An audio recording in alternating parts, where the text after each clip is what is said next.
the Fantasy Football Fanalist Podcast, presented by Fantasy Data. Here's your hosts, Billy Muzio and Bradley Stalder.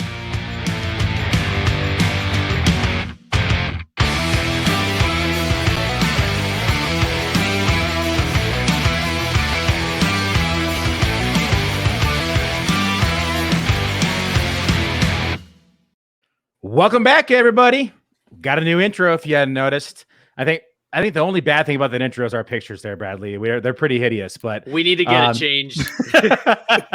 We'll get those updated down the road, but in the meantime, I'm pretty happy with how that turned out. Well, tonight, everybody, we're going to be recapping round one of the 2021 NFL Draft and analyzing the fantasy impact for your fantasy teams. But before we start, I would like to give a warm welcome to our guest, Shane Hallam here. Has been covering the NFL Draft and fantasy football since 2004, and he's written for sites such as DraftCountdown.com, 247sports.com, and two-time winner of the Huddle Report, which is a top 100 contest. Including last year, he beat notables like Mel Kiper and Lance Zierlein with 86 out of 100 correct. That's pretty impressive, my man. Like, that's awesome. And he was 9th out of 212 mock drafts in accuracy per Fantasy Pros. So we're very, very happy to have him here on the show. He's a very successful high-stakes dynasty, fantasy, and Devy player. You can find his podcast at Devy Marketplace, and he's also a writer for fakepigskin.com. Welcome to the show, Shane. Hey, thanks guys for having me. Look, I enjoyed the video. I enjoyed the intro video. I thought it was great. So I'm all in. I appreciate you having me. Yeah, definitely. So we have Shane here just for about 10 to 15 minutes tonight. So we're kind of going to go through some rapid fire here. So first few questions, get them out of the way. Shane, what were your top 3 favorite picks in round one for the 2021 draft? I really thought the first round was kind of interesting. One of my favorite picks was, I really like what the Browns did, what they have done. They took Greg Newsome, the corner from Northwestern. I thought that was a really good pick. I thought he was my corner 3. I thought he was a player that should have went a little bit quicker than that. I think when we start talking, from a fantasy side, I really like Jalen Waddle going to the Dolphins at 6. I really like that fit because he can separate. I think the Dolphins really struggle with having receivers that can make that separation and pairing him back up with Tua. I thought it was a good selection. I know some people maybe thought it was a little bit of a reach. I thought it was pretty good. And I also love the Jets moving back up and taking Elijah Vera Tucker. Sometimes offensive line, I think, can have a big impact on fantasy. And I think he's a perfect fit for the inside zone scheme that they're going to run there. He's going to help whatever running back ends up there. We'll see. And I think he's going to help keep Zach Wilson upright. Ultimately, I think his Jets offense is really trending in a good direction. So those are kind of 3 from each different aspect that I liked. All right. So those are some good ones. Shane, can you tell us, in your opinion, what were the 3 worst picks in the first round? I hate to do it for like the second year in a row, but the worst pick of the first round was the Packers again. They took Eric Stokes. Sorry, Bradley's a diehard Packer fan. I see the jersey in the background. I just have to hit Bradley right off the top, and so I'll never get invited back again. But look, Eric Stokes, Shane, if you stick around for listening to the pod later, I have scheduled tweets going out about my thoughts on him. But I'll let you have your moment here and just let it go. I'll let it go. Like I think that he was my cornerback 10 in this class. I think he's more athlete than corner. I think there's a lot of technique issues. I think there's some physicality issues. The upside's huge, but to me, I thought it was just a reach at that selection, just going for pure, swinging for the fences, which some other teams did late in that first round as well. So, they certainly weren't the only ones. I think I probably go with a little bit of consensus on Alex Leatherwood as well to the Raiders. I didn't think it was as bad as some people are making out to be. I think he has a really good fit for the team. but ultimately, I think he's a guard. I think that's where he fits best, and it looks like they're going to play him at right tackle. So to me, I think that's a little bit, it's the Raiders, right? They took Damon Arnett last year. They took Cleveland Farrell at 4 overall. Like, if you win a national title, they'll just take you wherever, I guess, ultimately. And then, I'll say I'll kind of lean to fantasy a little bit. I mean, I think Kadarius Toney at 20 for the Giants isn't a bad pick. I think for their offense, it helps to have that element for the special teams, but he's not an alpha receiver. I really thought they needed like a number one with Kenny Golladay, get really an X and a Y to start the season would have helped. And I just don't think they have that. Yeah, those are some definitely stretches, based upon the consensus rankings, at least in what my research has looked into.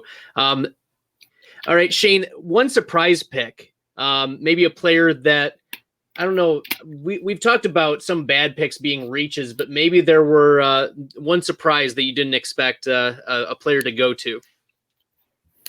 I think we should talk about Justin Fields going to the Bears, because I didn't see that coming. I thought, okay, maybe New England moves up. I thought maybe next, maybe Washington could be that team that kind of one quarterback away. I thought the Bears would be a little gun shy to take another quarterback this quickly. So that was really surprising to me. I thought it was a good deal. Justin Fields is the number 3 overall player on my board, and to give basically a future first and a couple picks in this class to get him looks like a lot on paper. Compared to San Francisco, I thought it was kind of a good deal for them. So ultimately, I was surprised. That's it. If you would have asked me to list, okay, who are the teams that are going to draft Justin Fields? Give me your top 10. They may have been 10th. Like, they would have been pretty low on that list.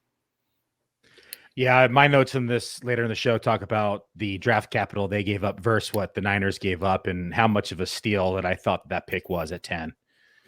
Well, and I was convinced by the Chicago Bears Twitter a couple weeks ago when they tweeted out quarterback 1 with a picture of Andy Dalton. And then it was not on my radar for that type of trade up. I mean, I didn't hear much rumors on the Twitter sphere or anything. So I agree. That was pretty surprising. So how about draft winners and draft losers? So pick one winner from round 1. Doesn't have to be somebody who was drafted. It can be somebody who was maybe saved by somebody not being drafted. So, shoot it from the hip. So, I think that when we look at these guys who, like, I was worried about getting replaced in fantasy, I thought there were definitely some winners. I thought that the Bills running backs, I thought that was a position they could have taken Travis Etienne. I think Zach Moss benefits. I think he's more talented than Devin Singletary. Not that he's like super good, but I thought they may have looked to running back. And at this point, Javonte Williams went early round 2. All the running backs that can make an impact are gone. So I think those running backs are saved a little bit. I'll kind of go off the board here. I think the Lions receivers, which, like, you can get them for nothing in fantasy right now, right? You can get Terrell Williams and Quintus Cephas and Rashad Perryman, but I think these are guys to stack the back end of your roster with. A bye week, injury, you got to toss somebody in. Like, they're going to have to pass.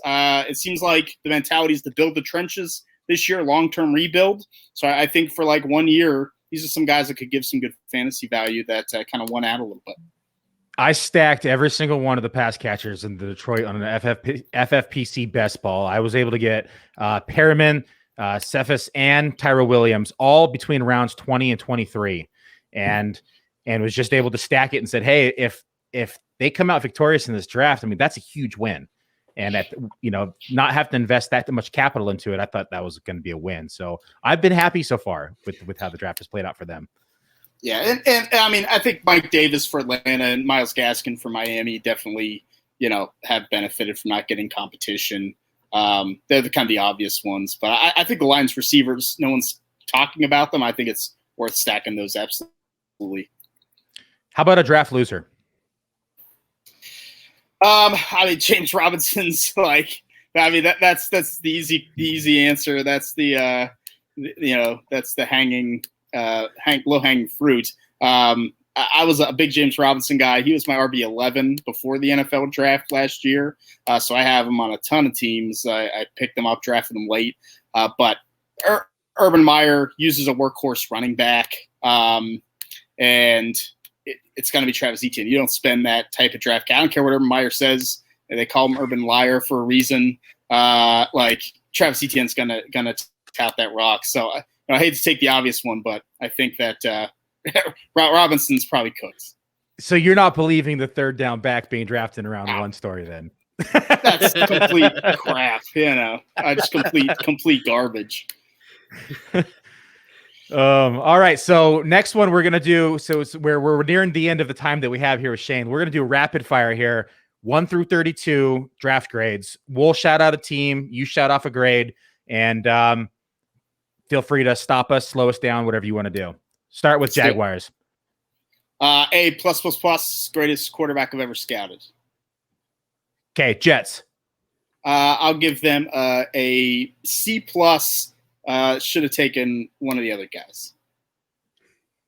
49ers. I give them a B-. I think if it would have been Mac Jones, it'd be much worse. I think people are going to give him a higher grade because they thought it would be Mac Jones. I don't think you give all that up for Trey Lance, though, with his inexperience. The Falcons at 4. I'll give them an A-. I think that's who they had to take. I think that was the best fit for the talent that was available at 4. I would have liked to trade down for them, though. All right, and the Bengals at 5.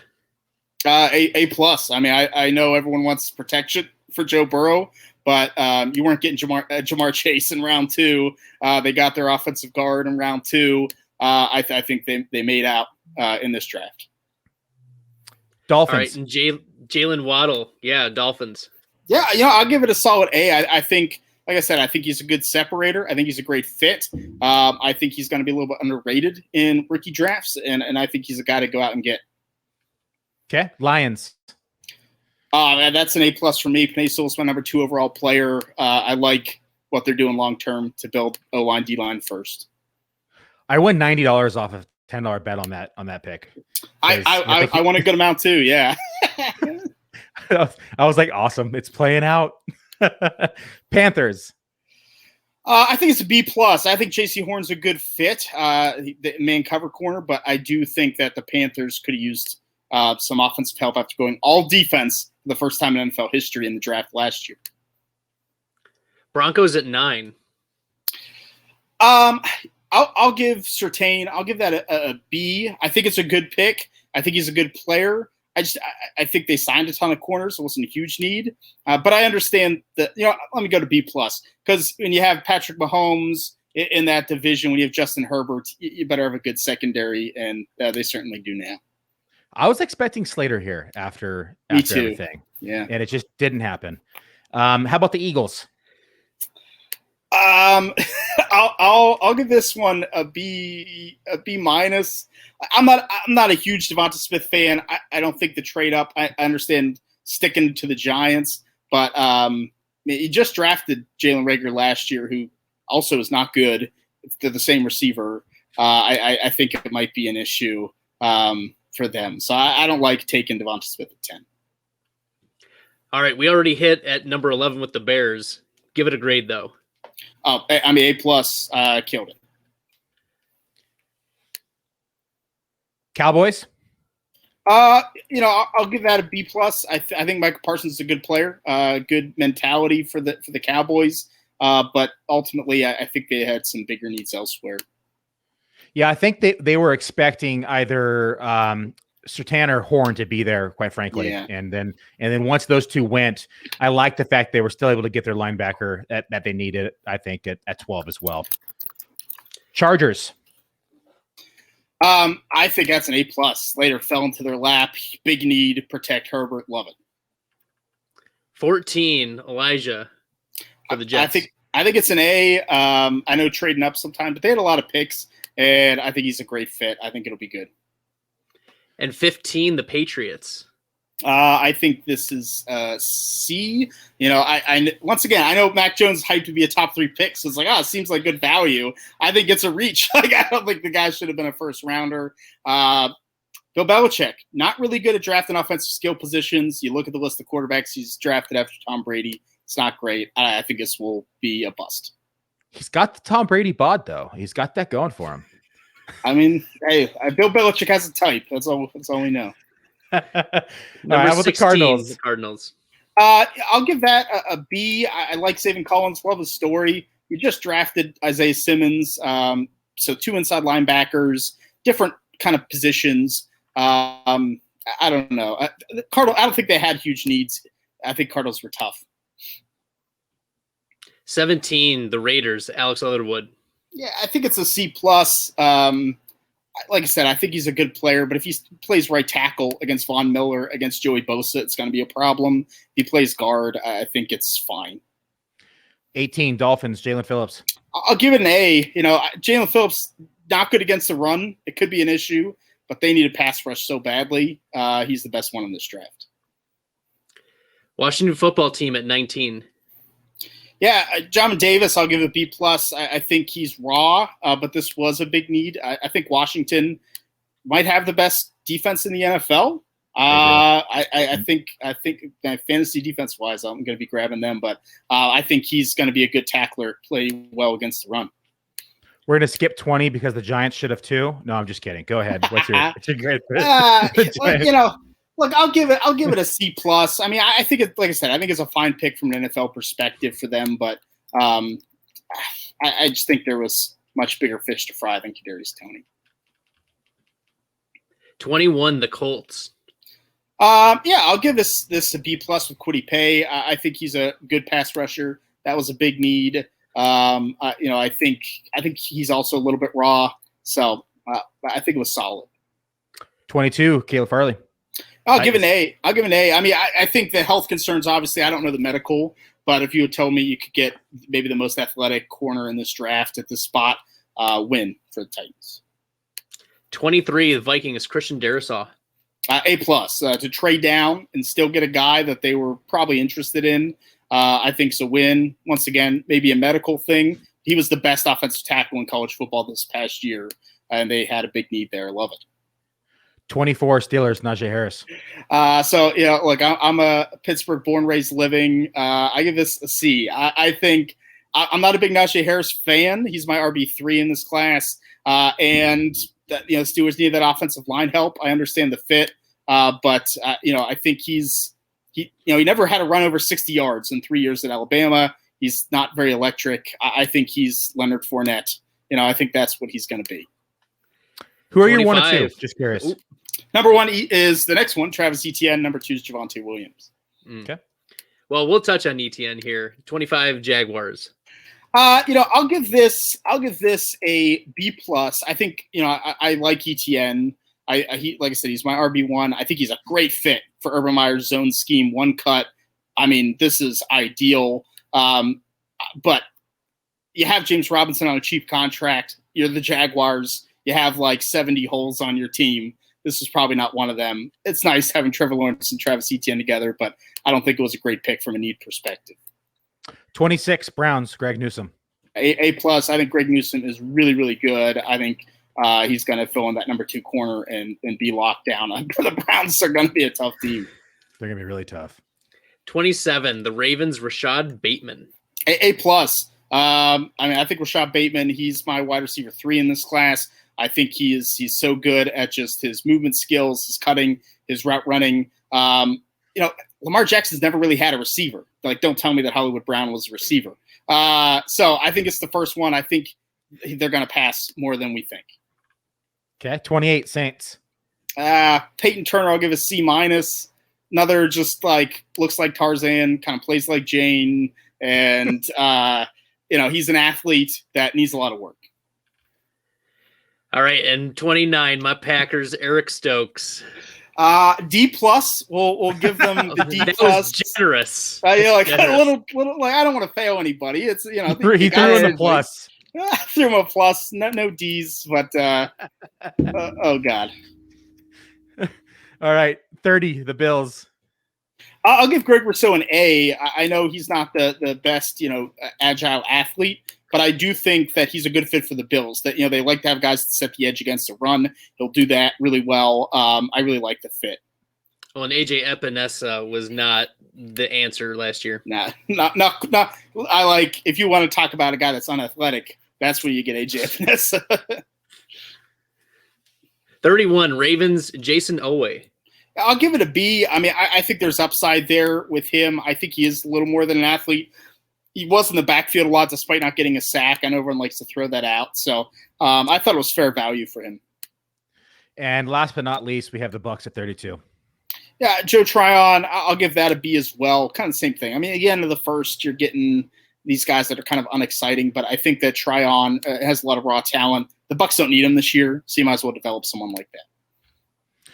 Well, I snuck about 5 more minutes from you there, Shane. So I appreciate you staying on, buddy. And why don't you throw a few plugs out, let everyone know where to find you, so they can follow you on Twitter.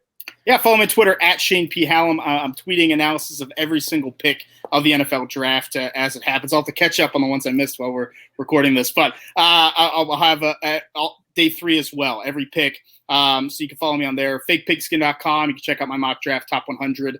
I got 17th in my mock draft out of 133 in the Huddle Reports contest this year. So it went well. And I appreciate you guys having me on. So it was a blast. It's a blast to go through all those picks and talk about them. So thanks. Yeah, we really appreciate you. Definitely. Have a good night. You. All right, have a good one. Bye-bye. All right, let's just get these screens. There we go. All right, Billy, we're here. It's us. We're here. Just the two of us. All right. Well, let's run through if we try. Yeah. So let's do a quick run through. Let's talk about, the picks a little bit more in detail. We got the grades there from Shane. Let's take a look here and see what we think. What's the fantasy impact? What's our analysis? And what does it mean for our fantasy teams? Because that's what we really care about. Definitely. We'll start number 1, Trevor Lawrence, mentioned A++. Billy, this was a slam dunk. It's been talked about him being the number 1 overall pick since 8th grade. So this was a slam dunk. Makes all the sense in the world. And I think he's a borderline back-end quarterback 1, even as a rookie. He's got enough weapons. He's got Shenault, he's got Jones, he's got Chark, he's got Etienne and James Robinson. They're only missing a tight end. So, I mean, they've got weapons, and Lawrence is a talent. So I think he'll transition really well. I'm really excited about him being a starter day 1. Yeah, no brainer. I don't think we need to spend much more time on Trevor Lawrence. Zach Wilson, for me, I agree with Shane. I just think that there were a couple other better quarterbacks here. I mean, Trey Lance being one of them, Fields being the other, I think. I understand it probably is what they wanted as a team, as system. But are they? I had a question that I wrote this out last night as we were preparing for the show, and I said, are they going to, give him a supporting cast? Because I felt like that's what failed with Darnold. I just felt like they didn't give Darnold enough weapons to succeed. Coaching is a whole nother story here, but to see them go out here day 2 here and take more, I think is Elijah Moore, for those who haven't heard. Yeah, is a vote of confidence in Zach Wilson, and they're surrounding him with playmakers. I mean, you know how I feel about Corey Davis. They got Denzel Mims last year. Now they got Elijah Moore. I think that the arrow's pointing up for this Jets team with a new head coach, new system, and pretty much new cast all the way around. Yeah, new offensive line. They also got complimentary player Keelan Cole. Denzel Mims is still there, though I'm not too high on him. But I think at least they have made a good faith effort to set Wilson up for success. And if you were able to hear the phone call Robert Saleh gave to Wilson when he let him know they were picking, he said, "We're going to raise you up. You don't have to raise us up." So we'll see what else the Jets can do. Number 3, Trey Lance. Billy, how do you feel about Trey Lance? I had thought all along that the Niners were going to take Mac Jones. I thought at 12. When they traded up, it just didn't make a lot of sense. Like, you don't trade up that far with someone that you could have taken at your original pick. And we had discussed that off air. But I still actually believed up until about 2 days before the draft they were going to take Mac Jones. And then I sent you a screenshot of my bets. And I said, yeah, I hedged my bets, and I took Trey Lance here at plus 150 because I think it may happen. And I'm happy it did. I think that he was a perfect scheme fit here for the Shanahan offense. He's arguably the second best quarterback prospect in this draft class. That is debatable. I'll let people argue that out. And I'm happy to have him here on the Niners. I really am. He's a Konami quarterback. He's shown it. The 49ers have been really impressed with his recall. And his mind, the way he thinks about football. So how soon he will start is going to be the question. And depending upon what you need in your dynasty leagues, he might be a super flex option to start. But I mean, there's only been one first round quarterback in the last 10 years to not play a snap their rookie year. And that was Jordan Love last year. So Trey Lance is going to get some play this year for the 49ers. I think it's a matter of when, not if. I think a lot of it breaks down to Jimmy G and his durability concerns. And I think that once he starts missing games or practice, or even if there's maybe some trade offers they receive, I think that as soon as that Jimmy G health pops up, I think that's when we start seeing Trey Lance. Well, number 4, Kyle Pitts, the generational tight end. Drafted. This made the most sense. I didn't believe that Matt Ryan was that washed for them to already start looking at another quarterback. So to get a dynamic unicorn, that's been the word thrown around, Kyle Pitts. I think this hurts Russell Gage the most. Yeah, it'll hurt Hayden Hurst, but I think Russell Gage coming out of the slot, he had 110 targets and was wide receiver 37 last season. Fade your Gage. Sorry. And this is the highest tight end to be drafted in history.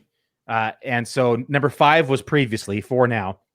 A couple things that are worth noting here. Atlanta only ran 12 personnel 15% of the time here in 2020. So my question is, do you think that they're going to see more 2 tight end sets with Hurst there? Also now with having somebody like Pitts there as well, or when possibly Julio on his way out as well. Well, last year, so the Falcons have Arthur Smith, right, as their offensive coordinator now, and they ran a lot of 2 tight end sets with Jonnu Smith and Anthony Firkser last season. Both were fantasy relevant-ish. I mean, Firkser was a top, 30 option, and Jonnu Smith was a top 20-something option. So, Kyle, it's possible that a similar thing happens with Pitts and Hurst during Pitts' rookie year, but Pitts is also incredible. Mike Clay has him projected for one of the best tight end rookie seasons ever. So I think they will change their scheme, but I also think they're going to treat Pitts maybe more as a wide receiver. Yeah, I think more that hybrid kind of Darren Waller type. I think that's probably accurate here. Now, this pick here, I like the Ja'Marr Chase. I know there's all the jokes with Joe Burrow and not being protected. I do like this from a fantasy perspective. He's reuniting here with Joe Burrow from college. Chase is a true X receiver. He gets off the line with physicality and speed. So I'm really happy to see him land here with the Bengals. I'm not going to lie. I did for a brief moment possibly think that the Falcons could take him because the news of Julio possibly on his way out, not a better time to replace with another true X receiver. It made a lot of sense, but I just think that the talent was too much to pass on with Pitts, and hence Ja'Marr Chase here at the Bengals. And from a fantasy perspective, 2 things. 1, T. Higgins. Don't fade T. Higgins, at least not hard at all. He's still going to be a super fantasy asset this coming season. He'll play out wide across from Ja'Marr Chase with Tyler Boyd in the slot. We also have to remember 104 bad targets of AJ Green gone to Arizona. So there's at least room to grow. They're not going to throw targets Auden Tate's way. Chase is a transcendent wide receiver. And on average, these type of wide receivers put up 21% target share of their rookie season. And that, I think, puts them pretty safely in the wide receiver 2 conversation. So fire up your Ja'Marr Chases as long as Joe Burrow is 100% healthy going into the season. All right, 6, we have Jalen Waddle with the Dolphins. I like him. I think Waddle's a threat to score anytime he touches the ball. And blazing 4.37 speed, he creates separation. He should also be utilized as a punt returner. So for those who do have special team points, that adds a little bit of value in your fantasy lineups. So I like this pick. I think he's a dynamic wide receiver. Well, and I failed to mention with the Ja'Marr Chase scenario that this shower narrative had begun, with Chase and Burrow, but Jalen Waddle and Tua shower narrative continues. I think that this will be a real great option for the Dolphins to push or to pull up Tua from what was last season. We see Will Fuller, Jalen Waddle, Devontae Parker. Those are three pretty good wide receivers. And then Preston Williams is your number 4. Mike Gesicki. Really, I think there's a lot of great. I think Tua is a sneaky jump option this year for a quarterback. Yeah, I think if he doesn't succeed now, I think it's 100% on him. All right, they've surrounded him with a lot of awesome stuff. So awesome surrounded players. with weapons. They've went out and addressed, in free agency as well. They still have Gesicki, and I think that if he fails this year, it's on him. 7, we have the Lions here, and I think that the Penei Sewell addition here is a huge addition for this offense. I think, especially with Swift and with Goff, quietly it protects Goff. It does, yeah. And I think the fact that they didn't go out and add another receiver here, I think that this is a testament that they want to, like you said, fix the trenches and get better on the line and move to the future. Like Goff is one of the worst quarterbacks when it came to performing under pressure, and to have the Lions, the word out of some Lions beat reporters are that the Lions considered him a Hall of Fame level offensive lineman already. So, this is great for Goff and keeping him upright and maintaining your wide receivers stacks as options, giving him time to get the ball down the field. And of course, to TJ Hawkinson. Any fantasy relevancy here for you for Horn for the Panthers? The only other than IDP leagues. Other than IDP, the only note that I would make is that his dad, Joe Horn, was disappointed that the Aaron Rodgers news overshadowed his son's selection. So just wanted to throw that out there. Joe Horn, a little salty about that. So good on JC Horn being the first defensive player off the board and first cornerback off the board. And the Panthers, they addressed defense all last season. They continue to address it. We'll see what other maybe more fantasy relevant options show up in the draft for them later. Number 9, we have the Broncos, who selected Patrick Surtain. A bit of a surprise pick for me. I thought they were going to go Slater here. They addressed the cornerback position in the offseason, so I was a bit surprised here. Fangio did play nickel dime, though, 75% of the time in 2020. And Surtain is a pro-ready cornerback and should blossom in this defense. But outside of IDP leagues, I don't think there's much fantasy relevancy news here. Just the rich getting richer and the Broncos being a more solid, if you play in leagues that have team defense, I think they're a more solid pick too. Number 10, Devonta Smith, your boy Devonta Smith to the Eagles there, Billy. How do you feel about that? I like it. I think it's a testament to them trusting Hurts here. I never believed we're going to have a quarterback competition here with Joe Flacco. It's just ridiculous. You don't trade Wentz away if you don't have the faith and trust inside Hurts. So, they sent Wentz packing.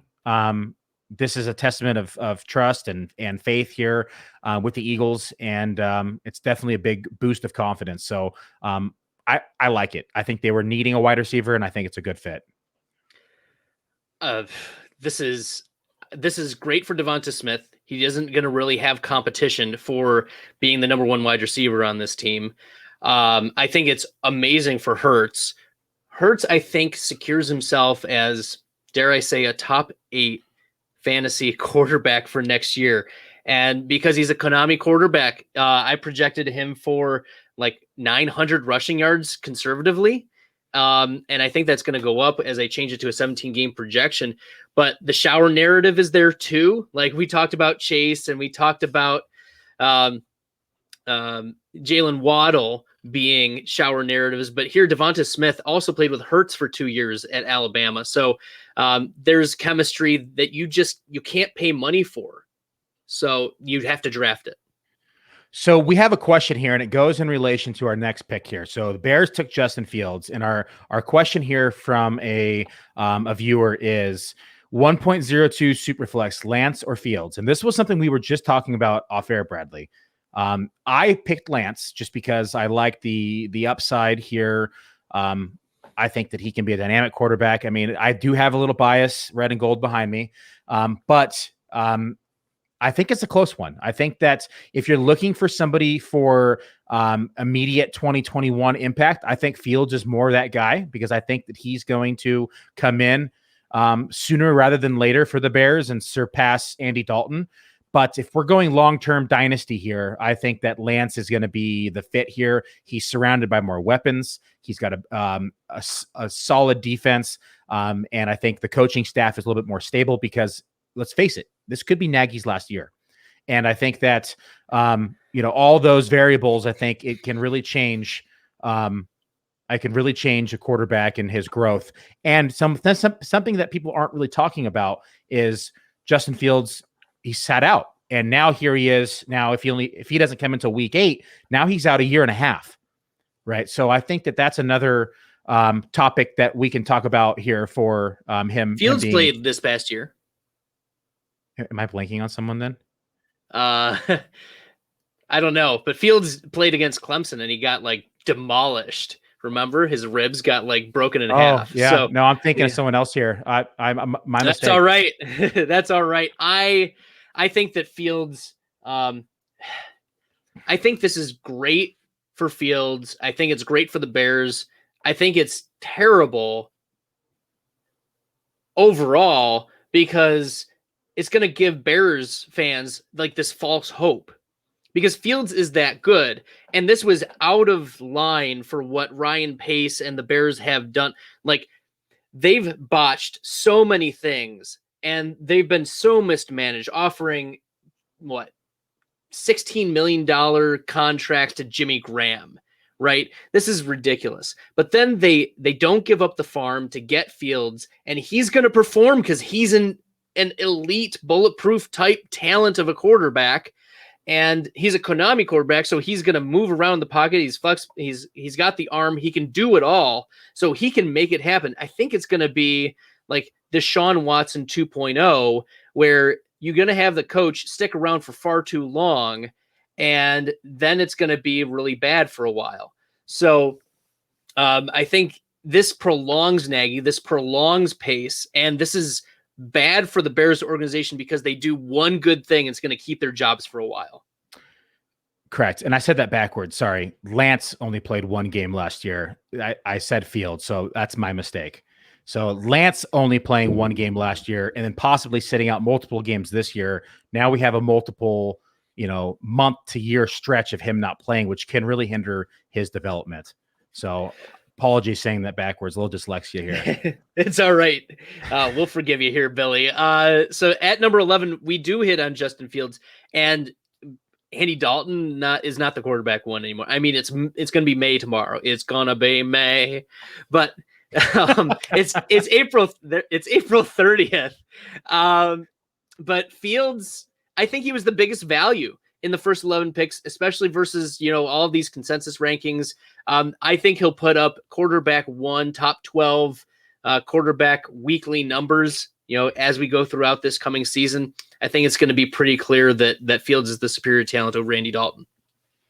Yeah, I don't think there's really any comparison. I don't think Andy Dalton's a starter anymore in this league. I think that he's more of that backup quarterback talent now, and I think Justin Fields is the future here for the Bears. All right, number 12, Micah Parsons, IDP leagues. IDP leagues. I think that he is. I think he's a pretty damn good linebacker. I mean, he's just as good as an edge rusher as he is a linebacker. So bonus points in your IDP leagues for sacks. So IDP leagues, I think it's really the only thing that here. And I guess we could talk about too is that the defense isn't going to be as bad this year for Dallas, which you may see less fantasy points. I wonder who said that a couple weeks ago when we were talking about Dak Prescott. Can't think of him. Bradley mentioned it a few weeks ago. Bradley mentioned it a few weeks ago, and here we are with them selecting defense here in round 1 to kind of reiterate that narrative. Okay. Yeah. I mean, good on IDP leagues. Rashawn Slater for the Chargers. God, what a steal here. I had him projected at 9, and I once like 8 hit, my board got jacked up. I was like 6 for 7, and then it just kind of went downhill from there. But I think that no one's really talking about how improved this Chargers offensive line is, and I think Rashawn Slater is that final piece here. So fire up Justin Herbert. Yeah, Herbert solidifies himself as my way too early quarterback 1 overall going into 2021. That's bold. This is not bold. New, Billy, though. I know, I've told you this for a couple weeks. I love it. I think a fully healthy Austin Eckler and a fully healthy Mike Williams and a fully healthy Keenan Allen on top of an improved defense, but an even better offensive line moves the ball really well. Okay, number 14, Jets, Elijah Vera Tucker. Yeah, I don't hate the pick. I think it's great to protect your newly acquired asset for your quarterback, and I think I think that's what this pick is here. So I don't hate it. He's a PFF first round projected grade anyways. So, and comps to TJ Lang, I think, yeah, you protect your young quarterback here. Number 15, Patriots selected Mac Jones. I actually like this pick. I know a lot of people don't, but I liked Mac Jones more than most people did. And it wasn't just because the narrative was he was coming to my Niners. He is a system-based quarterback. I think Bill Belichick also is a system-based coach. So I think the fit is good. I think we're going to see, very different offenses here in 2020 for the Patriots, because we're going to see a lot more run heavy, Cam, in the beginning of the year, transitioning more into a very pass heavy offense in probably second half. So it's going to be very interesting to see what the Patriots do. I'm kind of excited to watch it, quite frankly. I agree with you about not only using historical data to suggest that Mac Jones will be starting at some point this season, but also that they're going to shift in offensive philosophy mid-season. Mac Jones only had 42 collegiate rushing yards in 30 total games. He's not going to be an exciting fantasy option, even, depending upon when he takes over. It's not if, it's when he gets playtime. I still don't think he's very exciting, given the wide receivers, given the running backs, given who he is. You need to be a rushing quarterback to be in the top 12 normally. Yeah, so I think for time's sakes here, Bradley, let's skip down to 20 with the Giants, down with Kadarius Toney. What are your thoughts here on this pick? I think, where does he fit? Let's talk about Kenny Golladay. They go out and sign Kenny Golladay. They've got Sterling Shepard in the slot, who was projected at least in the slot. You have Darius Slayton, who is opposite of Kenny Golladay. They play the same position. Could just go down the field, catch the ball. So is Toney going to be like Laviska Shenault type? I love his talent. I think he's really good, but I think it bumps Sterling Shepard maybe. Given Toney's size, given Toney's speed, I wonder if it's Shepard, not Slayton, who's the odd man out in this rotation. Yeah, it's going to be interesting to see what they do here. I don't think this pick was needed. I think they had, plenty of other holes to fill. And as a slot receiver, he's more of a body catcher than he is with his hands. So I think that's a knock on his talent, quite frankly. And you hear the narrative saying, oh, well, he is a special teams talent as well, but you don't go out in round 1 and sign somebody for special teams. Like, that's just ridiculous. So I'm not buying it. I who knows, maybe, do you think that we could possibly see, one of these receivers moved or cut, or I don't know. We're going to find out here, but I don't like the pick. I think it was one of the worst picks in round 1, outside of, some of the non-fantasy relevant positions. So, yeah, sorry, Gettleman. Gettleman always finds a way to mess it up. So here he is. He trades back. He trades which back was and does smart. Smart. Just does this great thing. I'm like, holy crap, but Gettleman got it right. And then he goes and just blows all the capital that he just pretty much acquired and on Kadarius Toney. So, okay, here we go, Giants. I'm sorry, you're stuck with Gettleman. Okay, let's keep going. I think we hit next 24 Steelers, Najee Harris. I mean, it's the fantasy dream, right? Everybody was hoping he'd land here. The two narratives everyone was hoping for was either here or Miami. Unless you're a Gaskins owner, you were hoping he wasn't coming to Miami. But I think the dream came true for most of us here in the fantasy world. You have Najee Harris is more of that Matt Forte like back. They added him here for probably Big Ben's final run, quite frankly, and I think that his final elbow. Yeah, I think it's a good addition. The O-line is a bit of a concern this year, so we'll see how that shakes up. Only a wee bit. So I think we'll see how that shakes up. And but I still think he's, for me, the number one running back in this draft class. And Najee don't start Harris. with me with that Javonte Williams crap. Whatever. Not worth arguing about, but because all three of these running backs are, it's not going to be good rookie years, in my opinion.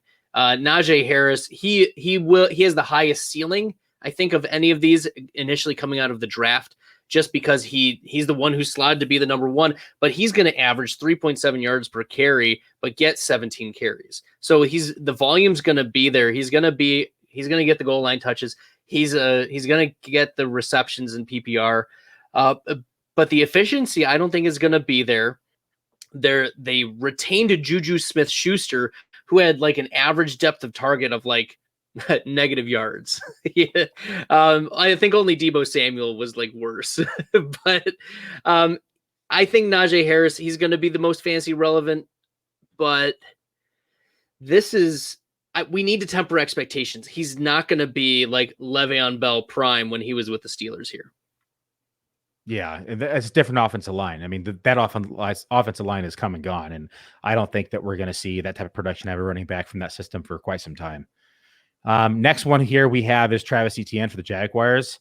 I don't like it, and it's not just because I only have one James Robinson share, so I'm going to throw that out there before I even say this. But I mean, you have a cheap contract. Why are you going out and signing a running back here in round one when you have so many other holes to fill in this roster? I mean, I understand the narrative of reuniting him with Trevor Lawrence. It's the shower narrative, Billy. This has been the theme of the draft. We should just not call it round one. We should call it the shower narrative round, because that's really what this has been. It has been, and I understand he does fit, Urban Meyer's his scheme. So I'll give him that. But to go out, trade up, and then utilize that capital on a round one running back when you just had a phenomenal year from an undrafted rookie free agent, James Robinson. So it just, to me, didn't make much sense.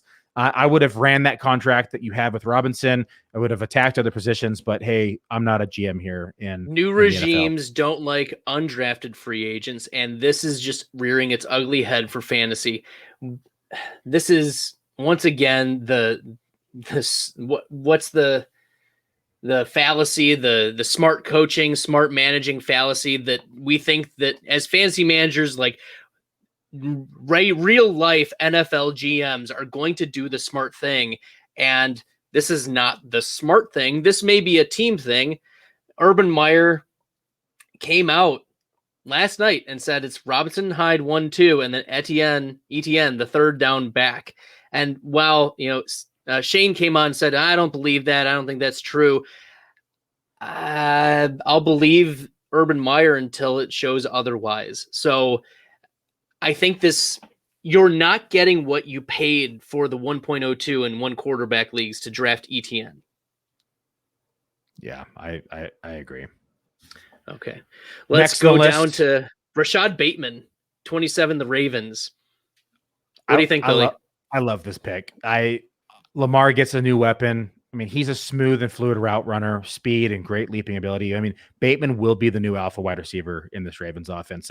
And I know the narrative out there is, and I agree with it, is that Lamar opts to run and doesn't throw the ball as much. And will adding a wide receiver one really matter? And I think it will, because he's going to have that outlet that he can just kind of throw it up and if he needs to. And I think, Bateman's an outstanding wide receiver. I initially wrote in my show notes, Bateman we shouldn't have high expectations for him for fantasy. I take all that back. I'm going to retract that. I think this is, if anything, Bateman is going to push Hollywood Brown for the team lead in targets immediately. I think that Lamar Jackson is going to make the jump back to where Josh Allen went or made that type of jump. Like we saw the rushing ability, Lamar Jackson being that efficient. I think the volume increase is going to be significantly more than the last couple of years. Bateman is a different type of receiver than Hollywood Brown, and Brown, yeah, he's going to be a decent too, but Rashad Bateman, having that comp of Stephon Diggs or Keenan Allen, like that's a wide receiver one, and for a quarterback who can throw the ball well, it's just volume was the issue before. Just as how volume was the issue for Josh Allen before, yeah, I can definitely see this being the level up play that Rashad Bateman can offer for Lamar Jackson. So I think it's up for Bateman, up for Lamar Jackson, up for the Ravens offense. I'm down for Boykin, though, I still think. Mr.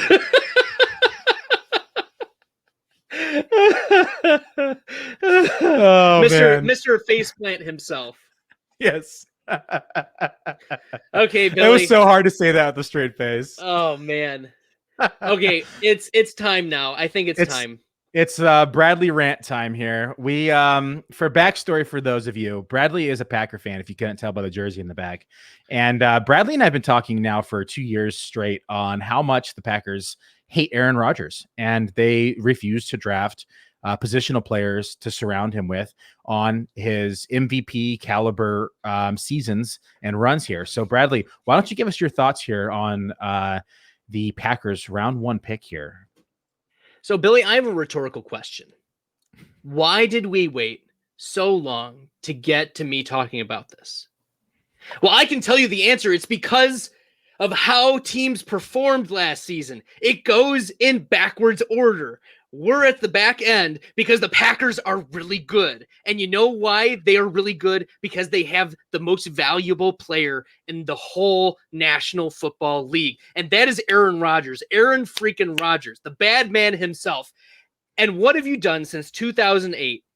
Draft defensive linemen, draft cornerbacks, draft offensive linemen in the first round. The only skilled position player drafted in the first round by the Packers in the last 13 years, 14 years has been Jordan freaking Love, who didn't play a snap last season, is the only quarterback drafted in the first round in the last 10 years who hasn't played a snap their rookie season.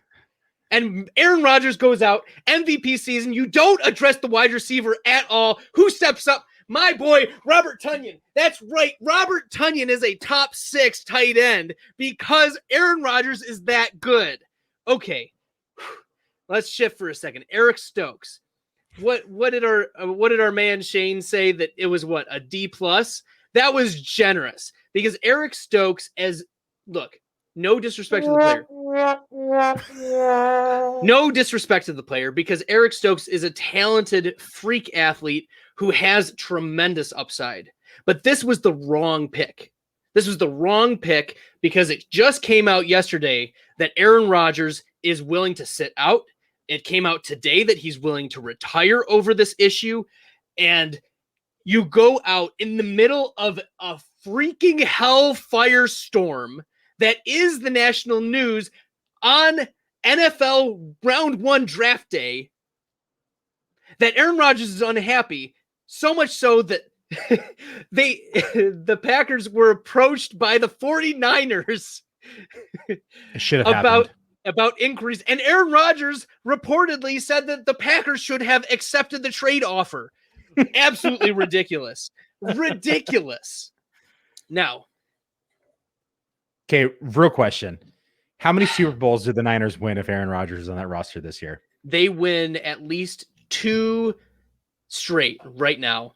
If you take out Jimmy Garoppolo and simply drop Aaron Rodgers into Deebo Samuel, Brandon Ayuk, you got Jeff Wilson, you've got the 49ers defense, of course Kittle, how could I forget? And you have Raheem Mostert. Yeah, and with the defense. This is a Super Bowl, that's the difference between the 49ers winning the Super. They could have, if the 49ers had Aaron Rodgers 2 years ago in the Super Bowl against the Chiefs, they win. I'm not gonna lie. As soon as I even saw the whiff of news, I went out and bet $25 on the Niners going to the Super Bowl, and I had to. Right? It's worth the gamble, and It's I unreal. forget the odds. Yeah, and so unfortunately, probably not going to happen now. If it was going to happen, it would have happened yesterday. They would have traded the pick, and we would have seen it happen. So look, I got into a Twitter tirade with some Twitter troll about how Eric Stokes, the difference between the Packers going to the Super Bowl and not was Kevin King. No, the difference was Equanimeous St. Brown dropping passes, Marquez Valdes-Scantling dropping passes, Devontae Adams, who was your star receiver, but he's tired and exhausted, and he missed games last season and Alan Lazard missed games last season. Imagine if Brandon Ayuk, imagine if T. Higgins, imagine if the Packers instead traded up for Justin Jefferson. Like, they trade the first-round pick and their third-round pick to move up to get Justin Jefferson. We're talking about Super Bowl. Yeah, and so since we've been recording, Bradley, we've seen now the Packers come around here in round 2, and I don't know if you've had a chance yet to take a look at that draft pick. Have you had a chance? Let me look. I can tell you right now that it's not a wide receiver. I'm scrolling, and the Packers select a center out of Ohio State. I'm sure he's a good player. Josh Myers. I root for him. He's going to be the Corey Linsley replacement, who also bolsters, once again, Justin Herbert being my quarterback 1 going into this season for the Chargers. But okay, rant over. I think Eric Stokes rant is not over. I retract that. Eric Stokes was the lowest PFF graded first round projected pick of the first round. So the Packers not only stretched themselves, they didn't take a safe player, and they didn't get a player that makes them Super Bowl contenders, and instead pissed off the engine that runs the team, that is Aaron Rodgers. Gutekunst has said time and again that Aaron Rodgers is the reason why the Packers are where they are, that he's what makes the team run. Why are you not supporting him? Actions speak louder than words. Don't give me words. Actually put your money where your mouth is. Draft playmakers to support the MVP of the league. Okay, now I'm over. Yeah, it's a narrative that has repeated itself today and possibly a third time here in round 3. So we shall see. Well, everybody, that is it for our. We got to end on a hot note. That is it for our draft recap, round 1. We are going to be recapping the entire draft. It's not going to be live though. So Bradley and I will be recording and posting that to YouTube here. So rounds 2 and on here for the 2021 NFL draft. And we'll give our kind of takes and consensus picks, who we like, where they're going, what we don't like, etc. Same thing we did tonight. But next week we have a very special live showing here. Make sure to tune in next Friday, May 7th, 5 p.m. for our Fantasy Data Live $250 best ball draft here, hosted on the FFPC. We have a room full of champions. I mean, we have two main event champions. We have a 2-time back-to-back FBG champion, Abib Agatoba. We have a circa million winner. We have, a bunch of draft sharks, literally from draft sharks, as well as draft sharks at the FPC. So this room is not for the faint of heart. It's going to be a very competitive room. I'm really excited to see how it shakes up and who we end up with. Bradley and I were slotted randomly as pick 1.01. People are going to think we rigged it, but we didn't. It's at the FFPC. So we already know who we're selecting. It's a no-brainer for us. Nizzles is we number 2. We will keep it under wraps as well as the 49ers did, though. So yeah, no spoiling it here, Billy. No spoiling here. So if you want to tune into that, we are going to be an hour earlier next week. So it's 5 p.m. Pacific Standard Time, not 6 p.m. like we have been, because it's a long draft. It's about 2.5 hours. So we're looking forward to seeing you next week. Tune in live. We'll have 8 guests here on the show. They're going to be chiming in, talking about position theory, talking about their teams, why they like drafting in their positions, why they don't like drafting, who their favorite players are in certain rounds, etc. Without giving up, their strategy, of course. But and then we're going to kind of take a vote at the end of who our favorite team is. So see you next week, everybody. Thanks for tuning in.